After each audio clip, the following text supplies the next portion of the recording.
Olá, meus irmãos, graça e paz, tudo bem? Estamos aqui em mais um momento com Deus Pai e graças a Deus, por mais um dia.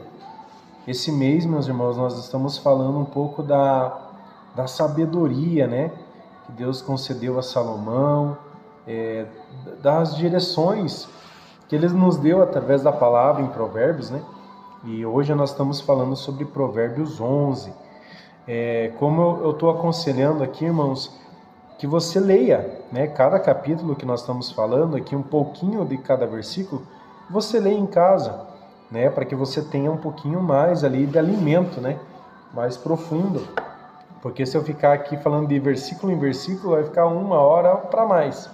Mas eu estou falando aqui em pouco tempo, para a gente estar colocando algo para vocês aí, nesses devocionais, aí nesses momentos com Deus Pai.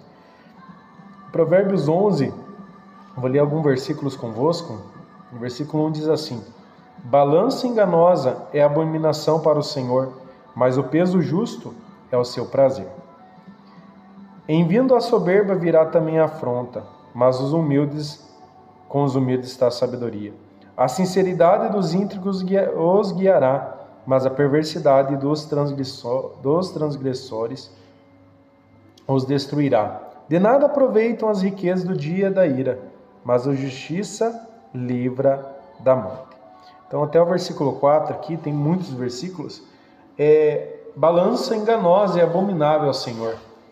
Tem pessoas que querem uma balança enganosa, Hoje tem formas aí, não sei como que é, mas tem gente que tem balanças enganosas.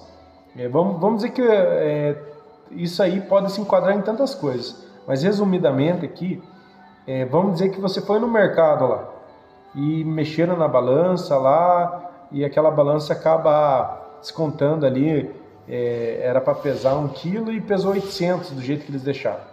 Isso aí é como se fosse um exemplo, uma balança enganosa, Ela está enganando você, você não está pagando pelo justo, você está sendo enganado.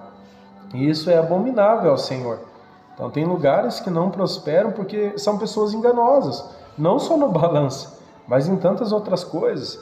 Eu tenho um carro, um veículo, vou lá vender ele, mas eu não conto que ele está com problema no motor, eu não conto que ele está com problema na suspensão, eu só vendo, sabendo que tem um problema. Aí você está sendo enganoso, você não vai prosperar por causa disso.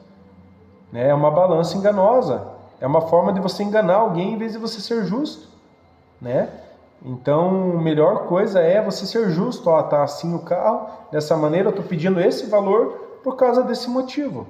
A pessoa quiser, agora ela está ciente daquilo, está ciente daquela situação, e aí você está praticando a justiça.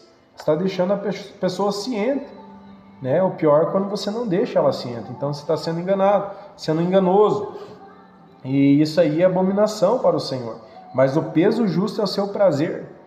E Deus, ele se alegra, irmão, com os mínimos detalhes, com as coisas pequenas, Porque ele diz na sua palavra: sede fiel no pouco, que sobre o muito eu te colocarei.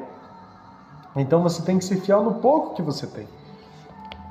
Deus não se agrada da soberba, Mas com humilde está a sabedoria.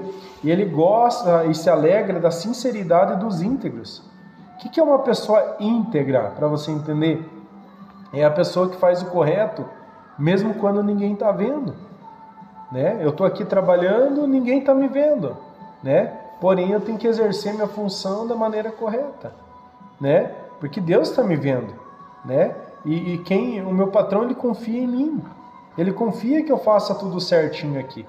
Então, eu tenho que fazer o possível aqui para estar tudo certinho. Eu estou aqui gravando, mas eu estou aqui cuidando, sabe? E zelando por aquilo que eu tenho que zelar. E assim é na nossa vida. Então, que você seja fiel, que você seja íntegro, justo. E diz assim lá no versículo 4, de nada aproveita as riquezas no dia da ira, mas a justiça livra da morte.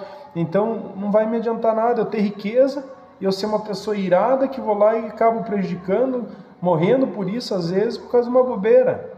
Eu tenho que ser sensato, sábio, temente a Deus e deixar de ser perverso e fazer a vontade do Senhor.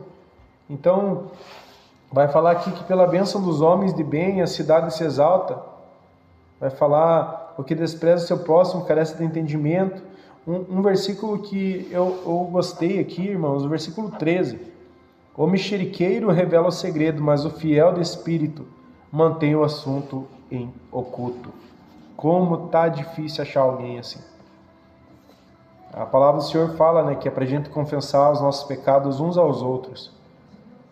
Mas é muito difícil você achar alguém para conversar, para contar do teu problema e da tua dificuldade, alguém que realmente te ajude. Que o Senhor prepare alguém assim, com o coração ali aberto para ouvir e também que saiba aguardar, né?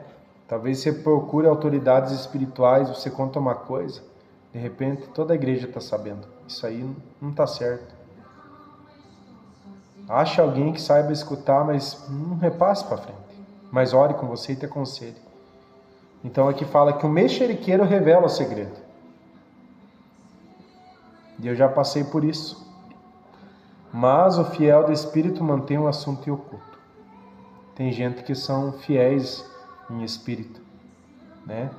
Eu não me gabo disso, irmãos, mas há muitas pessoas que vêm falar comigo alguns segredos, algumas coisas para a gente orar e conversar. E fica comigo. E eu entendo porque muitos contam algumas coisas para mim. Que eu guardo para mim. Eu oro, aconselho, né? Às vezes até me exponho em algumas situações, dependendo da situação, contando com o outro, conversando sobre isso, contando experiências que já tivemos e guardamos para nós. Porque não tem por que eu sair falando da vida de alguém, dessa pessoa que se abriu para mim, pediu oração, pediu conselho. Meu papel é ajudar, igual está aqui. O fiel do Espírito mantém um assunto em oculto. É você apresentar para Deus, dar um norte para aquela pessoa, guiar ela e deixar ela livre daquele fardo.